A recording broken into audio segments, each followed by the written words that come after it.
And we're here with one of the stars of the current Harlem Globetrotters, Handles Franklin. Handles, thank you very much for coming in and welcome to Baltimore. Hey, thank you. Thanks for having me. Now, tell me about how you got discovered by the Globetrotters, or you discovered the Globetrotters. Well, you know, the Globetrotters, since I was 6 years old, I wanted to be a Harlem Globetrotter. I seen them on Scooby-Doo and knew I either wanted to solve mysteries or play for the Globetrotters. Actually, one of my idols, Curly Neal, who's my mentor now, but I saw them and never wanted to do anything else in life. So after I finished college, I started sending them tapes, and it didn't quite work out then. So I kept going, became known as one of the best ball handlers in the world, did a bunch of famous Nike spots, and eventually the Globetrotters discovered me. So it came full circle. Came full where you circle. Sought them out, and then they ended up seeking you out. Yeah, I couldn't write a better story. Truly living a dream. Better negotiating way, too, if they're coming after you. Yeah, and then I'm able to tell kids that your dreams are truly attainable, you know, if you work hard. Now, tell me a little bit about that nickname, Handles. Of course, people that dribble the ball real well and pass the ball are called ball handlers. So I'm guessing that that's an old nickname, or did the Globetrotters nickname you Handles? Well, it's a name that stuck with me from the playground when I was younger. They always said that guy has handles from the way I handle the ball, and it's still with me to this day. What was it about handling the ball that was so special to you as a kid?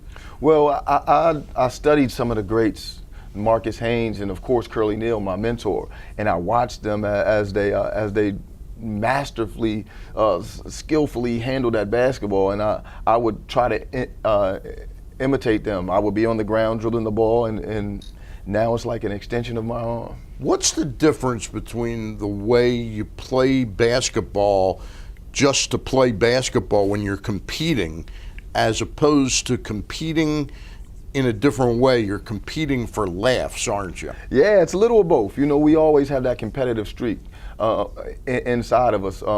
But the Globetrotters, for 86 years, have had the unique ability of emotionally connect to and thrilling every member of the family. So we keep it competitive. We always want to win, but even more importantly, we try to put smiles on all those faces in the crowd, create memories. Have you ever played for a losing Globetrotters team? No, actually, never, and I don't plan on losing no time soon. Yeah. All right. Now, tell us, December 30th, it's a Friday. Globetrotters are in town for the holidays twice on that day, Yes. 2 o'clock and 7 o'clock. What's new with the Globetrotters this year? I know last year they debuted that 4-point shot. Mm-hmm. Now, I'm not sure that you got some new things in Baltimore, but you got a couple exciting new wrinkles to the Globetrotters. Yeah, you know, we always try to come up with some great things to keep it fresh. And right now we have a great rookie class. We have the tallest basketball player out there playing. He's 7'8" tall. Tiny Sturgis. Then we have the Tiny Sturgis. Tiny Sturgis. Okay, that's a nice nickname. Yeah, tiny. Yeah. Then we have the shortest player in our history, who's right here from Baltimore, Too Tall Hall. Jonte Too Tall Hall. So I mean, we're excited to have the tallest and shortest member. And then we also Who comes up with those nicknames? Mark Fine, your PR director? You know what? Everyone has their own unique nickname. It's traditional with the Globetrotters, and it usually describes something about them. And then we have TNT Maddox, our first female in 19 years. TNT, she played at the University of Temple, and a great ball player, and we're happy to have her. Now, how did they come up with the idea of adding a woman? You know what? It's something we've had 9 in our history. I did not know yes, that. The very first one, Lynette Woodard, who was a gold medalist and one of the greats. She's in the Basketball Hall of Fame. And so TNT Maddox is actually carrying on a great tradition also. Tell me a little bit about what is so thrilling to you from the time that you first saw the Globetrotters. What is it that you like? Is it entertaining kids, or is it entertaining all facets of the family? I think it's all of it. I mean, something that has staying power. It's been around 86 years and cross generations. But to me, the smiles on the faces. You know, I love the fact of being a good athlete, but even more importantly, a great role model, someone your kids can look up to.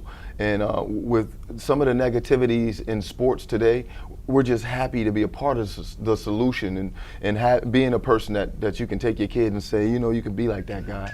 All right, Handles Franklin, He and the Globetrotters will be here this coming Friday, December 30th at the Baltimore Arena. 2 shows, 2 o'clock and 7 o'clock. We thank you very much for stopping by. Happy to be here. All right, welcome to Baltimore. Oh, Handles we love Franklin. this city. We love this city. All right, we'll be back with more after this.